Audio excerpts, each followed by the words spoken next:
Since the outbreak of hostilities in 1959, United States Army advisors in Vietnam have undergone a variety of experiences and learned much about the complexities of guerrilla warfare in Southeast Asia.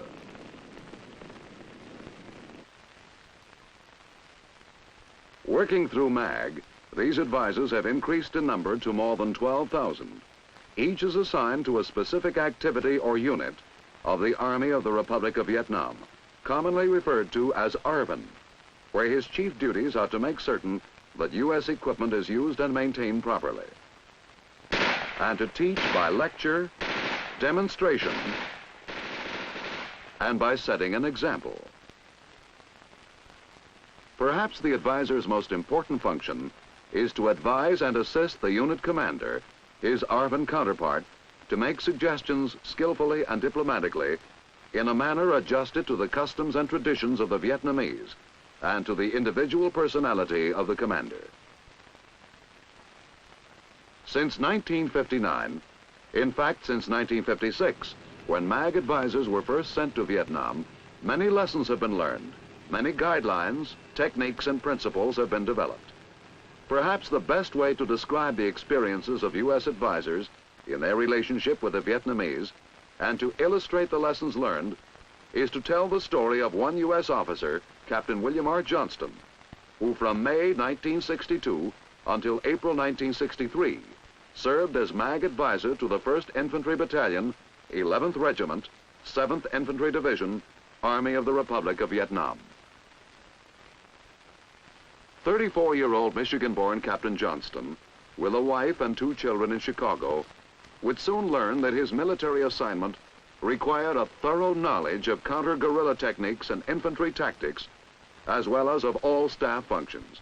More important, he would discover that to maintain a workable relationship with Captain Tran Tien Can, his ARVN counterpart, and with other Vietnamese soldiers and civilians, he would have to make some changes in his approach toward human relationships.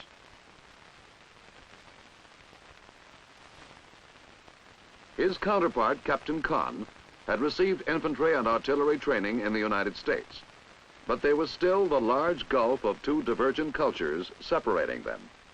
To function efficiently as a unit advisor, it would be up to Captain Johnston to bridge this gulf as rapidly and as completely as Vietnamese customs would permit. As Johnston met officials such as the district chief and ARVN regimental commander, he was aware of the need to understand the Vietnamese people without becoming involved in their politics. The advisor's duty was to adhere to the U.S. national policy, and his obligation would be to support the military operations of the incumbent government of Vietnam. When Johnston reported to the 1st Battalion, they were stationed at a sugar mill at Dukewa. The main source of sugar, rum, and molasses for all of the Republic of Vietnam, it was located in the Mekong Delta on the Oriental River, 16 kilometers east of the Cambodian border. One primary mission of the 1st Battalion was to provide security for the mill, as well as to stop the Viet Cong from forcibly collecting taxes from farmers who brought in sugar cane. Captain Johnston made it a point not to rush matters in establishing himself with the Vietnamese and with Captain Can. With them here is Sergeant Doc, a school teacher drafted into the Army and now Johnston's interpreter. The American captain learned that the mill employed 2,000 workers and was in an area largely controlled by the Viet Cong. He and Can estimated that 30% of the employees were guerrillas who operated on night patrols disrupting supply lines. Feeling his way carefully, one of Captain Johnston's first recommendations was to improve artillery emplacements, thereby increasing flexibility of fire for the 155 howitzers at the sugar mill.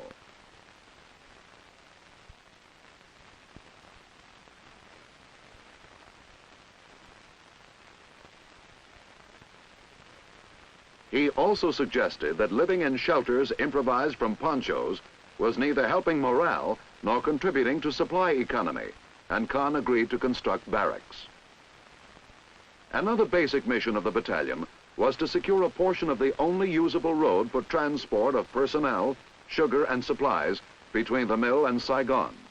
The road led through Viet Cong-infested territory, with an estimated 2 companies of guerrillas operating in the 1st Battalion's area of responsibility. However, despite the presence of the 1st Battalion, word was received one morning that the road had been cut during the night. Captain Johnston hurried to the scene, where it was reported that the Viet Cong were still in the area. Battalion troops arrived a few minutes later. The battalion commander was at regimental headquarters, and by now Johnston had learned that Con's workload was such that he could not always be available.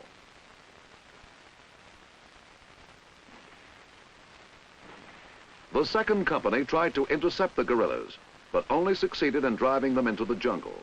By this time, Johnston considered himself a member of the battalion, was aware that the officers and men liked to hear him say, "We'll do this," or "our battalion."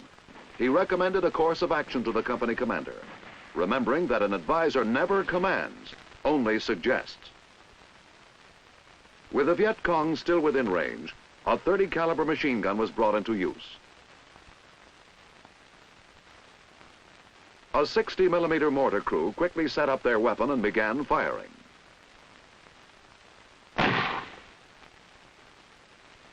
Suspects were rounded up for interrogation. Johnston would assist in this as soon as he could. Once the guerrillas were driven off and the chance of harassing fire reduced to a minimum, civilians recruited by the district chief began repairing the road. Some of these same farmers had undoubtedly been recruited by the Viet Cong to dig it up the night before.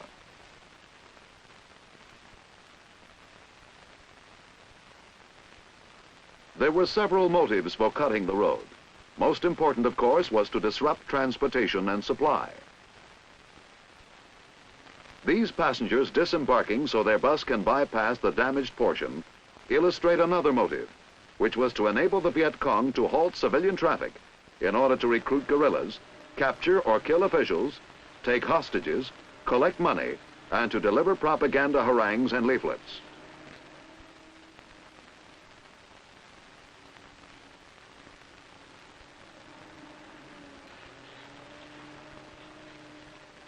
When the road was sufficiently repaired, the flow of traffic resumed, taking passengers to their destinations, as well as fuel and supplies to the sugar mill.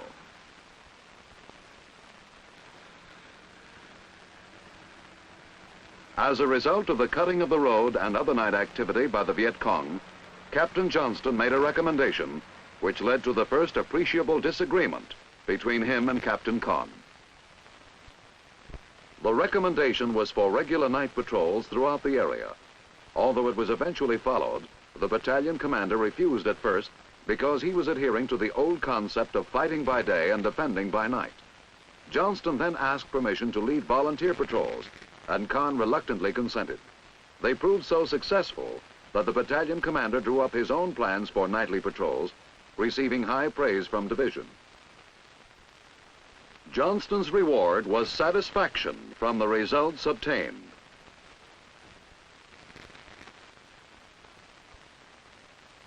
While stationed at the sugar mill, Captain Con, Captain Johnston, and the 1st Battalion participated in other combat operations, either at company level, as a battalion, or as part of a larger unit.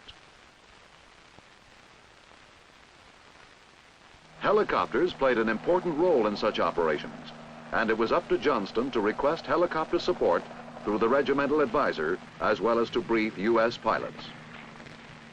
The 1st Battalion operated with an airborne unit during this mission, which was designed to clear an area of the Dukewa district, where Viet Cong had been active near the capital region. At first, to get an idea of the capabilities of battalion troops, Johnston accompanied the lead elements.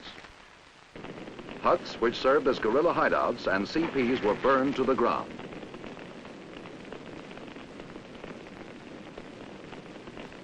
A communist information booth was also leveled by 1st Battalion soldiers and members of the Self-Defense Corps. Even in the midst of combat, troops took a break. Johnston quickly learned that Vietnamese have less stamina than Americans, and that they must have frequent breaks and 4 meals a day. However, this did not interfere with a highly successful mission. A sizable number of prisoners and suspects were captured. When Johnston arrived on the scene, he learned that they had not been searched. He suggested to the company commander that this be remedied. One was found to be on the wanted list, a hardcore Viet Cong named Liu, who had committed murders and atrocities against civilians. Interrogation of prisoners presented a major and continuing problem to Johnston in his capacity as an advisor. It was also an infantry advisor's responsibility to help arrange for armor support when needed. In a later mission, these M113 armored personnel carriers were requested to assist the 1st Battalion in clearing an area of the Mekong Delta. The high grass made it easy for the Viet Cong to hide.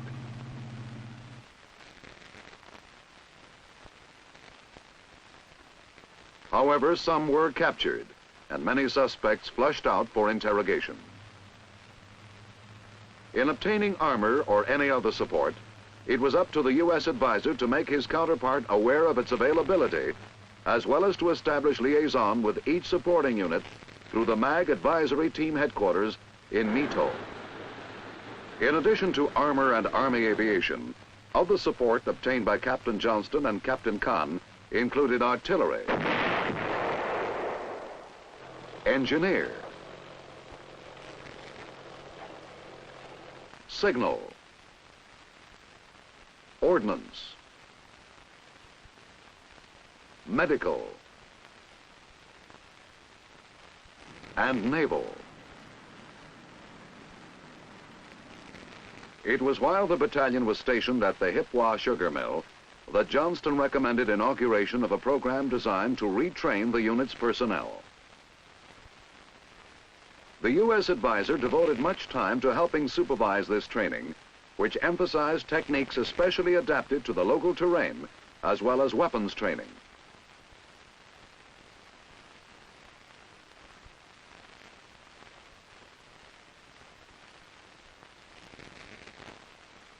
This exercise stressed unit tactics in clearing an area. Both the training and the areas selected proved so successful that higher headquarters assigned the 1st Battalion the task of training 3 companies of recruits as regimental replacements. These recruits, as well as members of the battalion who could be spared, were also given training on the new Claymore anti-personnel mine.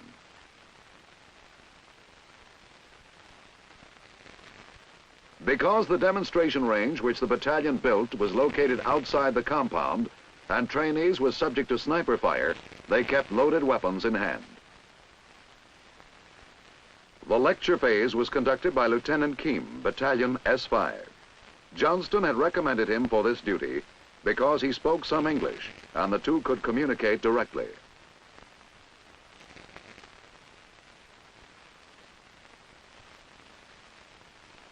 The U.S. advisor had then given Keem additional English instruction, as well as an intensive course in the use of the mine. Throughout his tour as advisor, Johnston had become increasingly aware of the necessity of double-checking the translation of his words, especially since he had discovered that instructors and interpreters often injected their own feelings or opinions on a subject instead of translating literally. During the first few classes on the Claymore, Johnston personally set the mine in the ground and prepared it for detonation.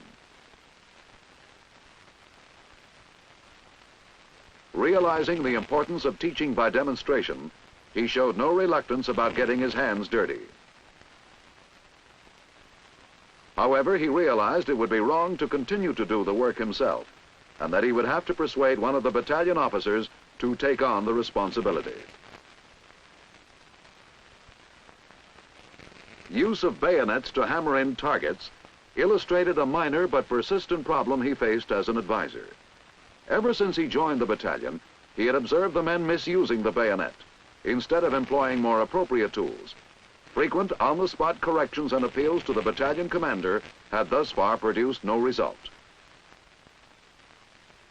With targets in place and the lecture phase completed, Johnston let Lieutenant Vin, a company commander, detonate the mine.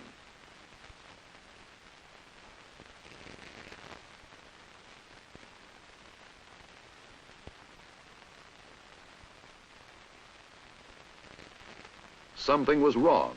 It failed to detonate. Johnston quickly improvised a field expedient method, removing the batteries and teaming up with Lieutenant Vinn to make manual contact.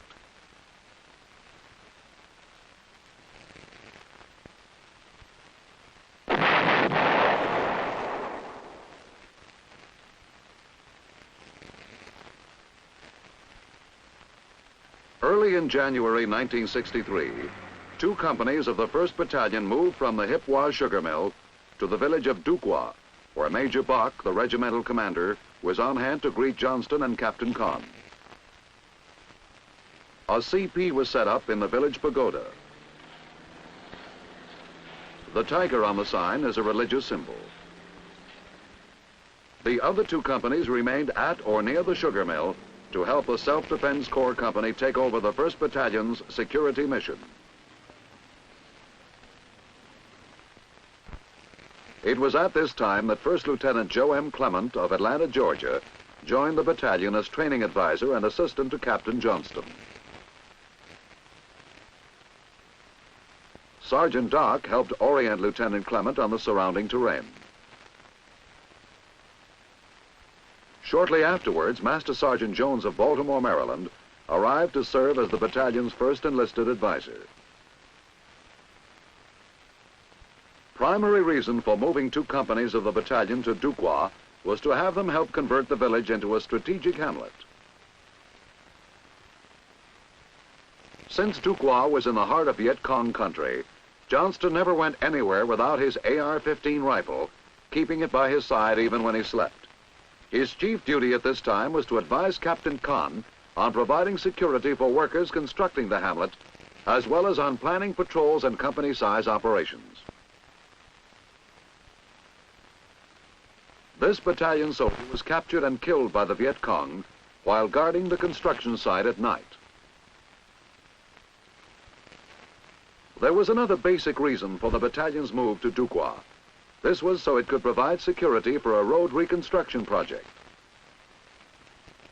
Rendered impassable by the Viet Cong in 1959, repair of this road would provide a shorter route from Dukewa to Saigon.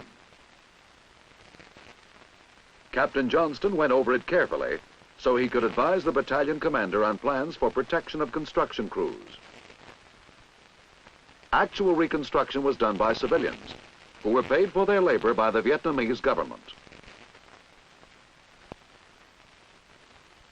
ARVN engineers lent support with bulldozers, other equipment, and personnel.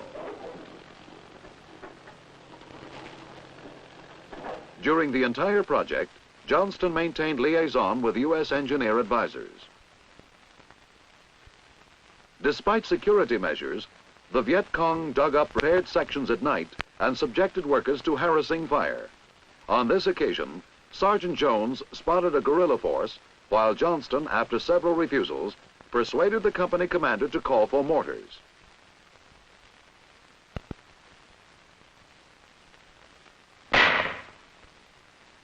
He also found time to reassure an anxious mother whose son was being interrogated as a suspect that he would not be mistreated.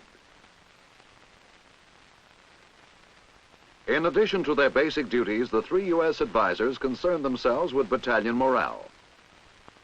These palm fronds were for the roof of a barracks Johnston had recommended, Captain Kahn had authorized, and Lieutenant Clement had been delegated to supervise.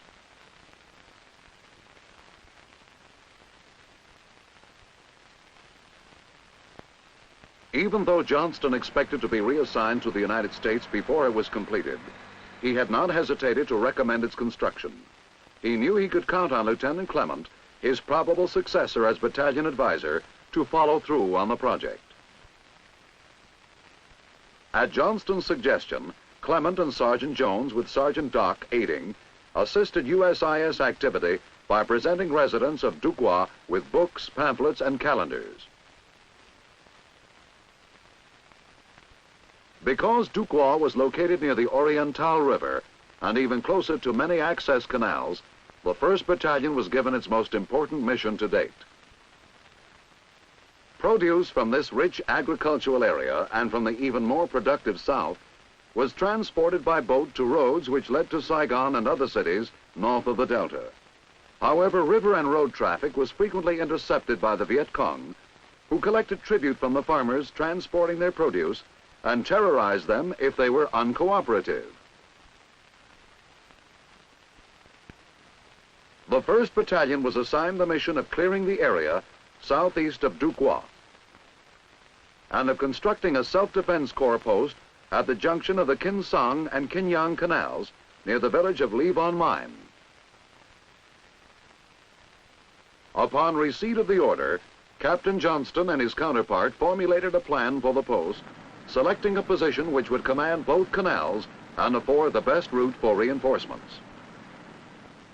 Kahn's planning impressed Johnston, convincing him that advising can work both ways, for he was getting many good ideas from his counterpart. The plan included preparation of materials at Dukewa and movement of the 1st and 2nd companies from the sugar mill area, so that almost the entire battalion would proceed downriver to the construction site. 2 platoons would be left at Dukewa to secure the CP, and Lieutenant Clement would remain with them. As the men split bamboo to transport downriver, Johnston saw that he'd won a minor but significant victory. They were using machetes instead of bayonets. His appeals to Kahn and the men had taken effect, and misuse of bayonets had apparently ended.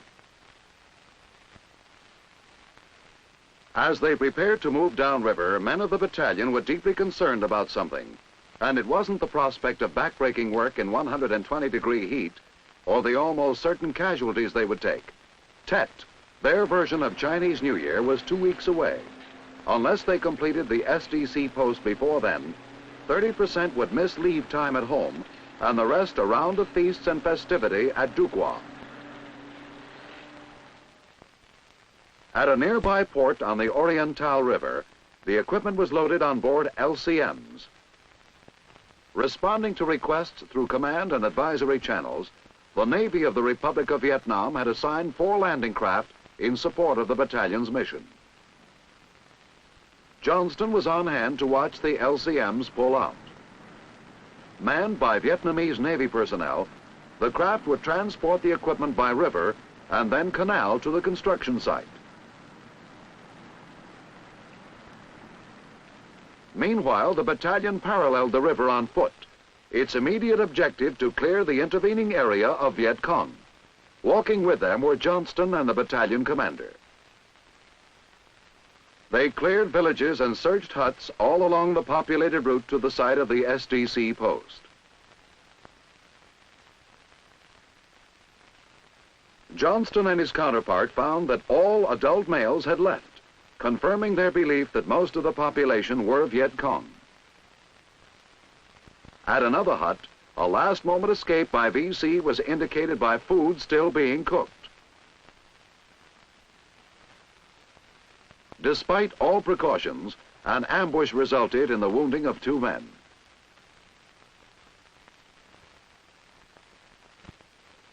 On the river, the Navy was having its own taste of the Viet Cong, receiving harassing fire from the thick jungle.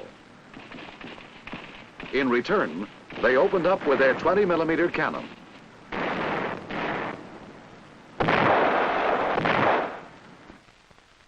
As soon as the battalion arrived at the site of the SDC post, they started digging in to set up a defensive perimeter on Johnston's recommendation. He explained some of his other recommendations to the regimental commander and Kahn, realizing that it wasn't enough to say this was the way the American Army did things. Following a conference, they burned the brush to uncover many traps laid by the communist Viet Cong. With security established, the first LCM was signaled to come in.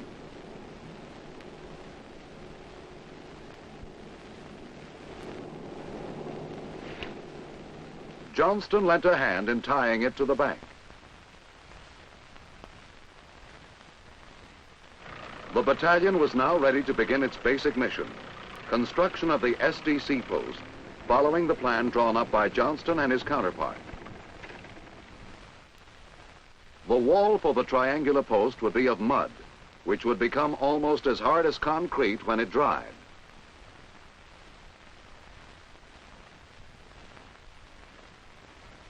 A blockhouse was constructed at each corner of the triangle.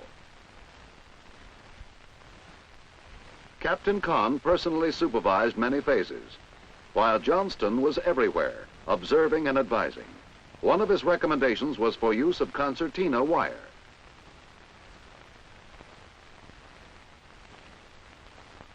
Their joint plan also included the digging of a moat surrounding this entire post.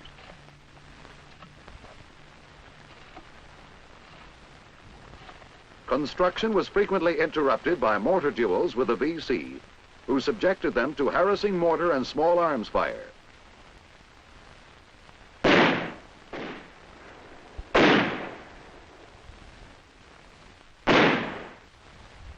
Casualties were sustained by both sides. This SDC soldier received mortar fragments, and an ARVN mortar killed this guerrilla. Viet Cong harassing fire during the post's construction led to a disagreement between advisor and counterpart when Johnston recommended clearing fields of fire in opposition to Kahn's desire to spare the local farmers coconut and banana trees. Johnston won his point, and SDC personnel, together with members of the battalion, burned fields of fire on both sides of the canal. The following day, another battalion soldier was critically wounded by sniper fire at 11:50 hours, a significant time since it was 10 minutes before virtually all ARVN troops took a 2-hour siesta. ARVN helicopter units did not respond to a request for evacuation, and almost certainly would not during the siesta period. Deeply concerned, Johnston radioed a request to the regimental advisor for a U.S. piloted helicopter. He received a regretful refusal, because only when ARVN refused a mission could U.S. pilots be sent.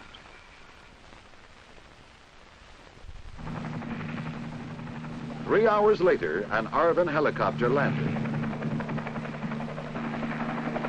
The wounded man lost his right eye and was paralyzed on the right side. Johnston, deeply involved, helped load him on the helicopter. With the SDC post almost completed, the battalion moved the bulldozer across the canal to assist in the construction of a watchtower. While being offloaded from an LCM, it became stuck in the soft mud. Johnston and his counterpart hurried to the scene. Having had some experience with tracked vehicles, Johnston felt he had the solution, but kept it to himself to permit Kahn to direct operations.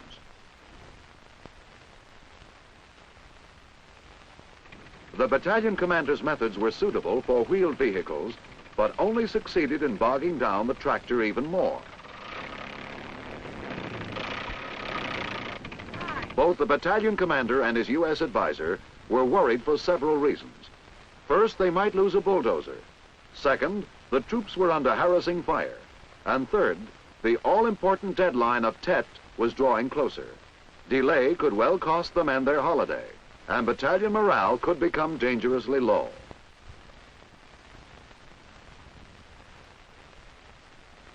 As he later admitted, Johnston's concern for the men led him to use poor judgment.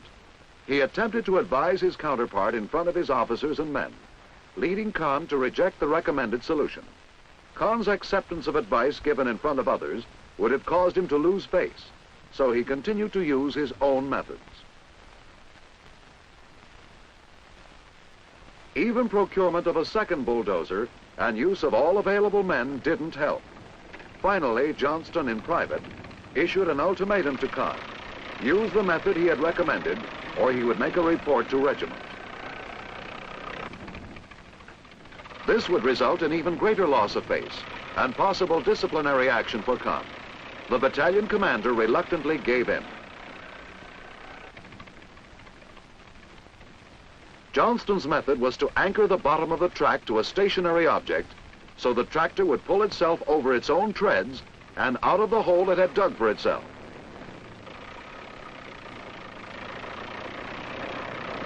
His method worked. The men threw their hats in the air in a spontaneous expression of joy. They made it.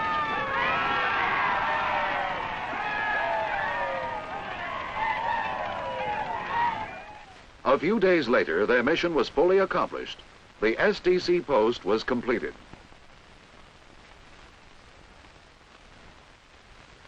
The SDC men and their families moved in to man the post and set up housekeeping, bringing in firewood for cooking and drinking water.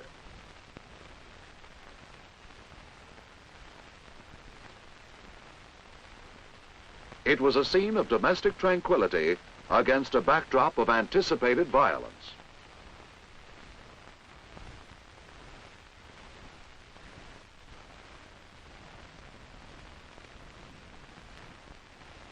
With the post fully completed in 10 days, the battalion headed back to Dukewa.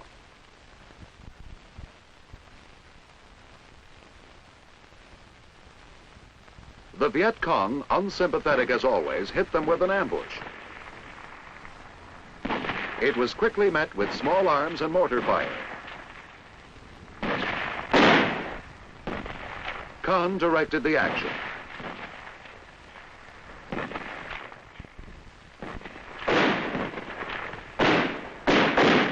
More 1st Battalion casualties were added to the price of the SDC post.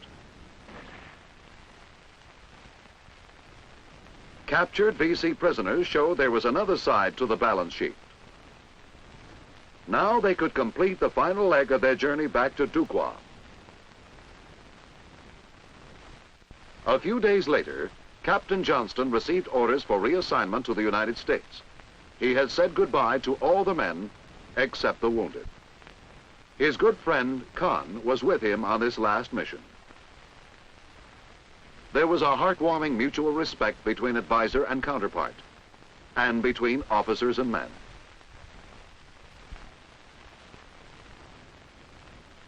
At least one advisory technique had burned itself deeply into Johnston's subconscious. These were indeed his troops. It was time for him to return to the United States and for Lieutenant Clement to replace him. The new battalion advisor had already learned, as Johnston had, that a careless word or action could not only jeopardize the success of a mission, but could cost the United States dearly in goodwill and cooperation. He recognized that the rapport developed by Captain Johnston had been achieved at great personal sacrifice and at considerable cost to the United States. Inevitably, there would be problems. It would be up to him to work them out as Johnston had. However, one fact was certain. All else being equal, he would have an easier time of it because his predecessor had laid the foundation of a workable relationship with his counterpart and the rest of the battalion.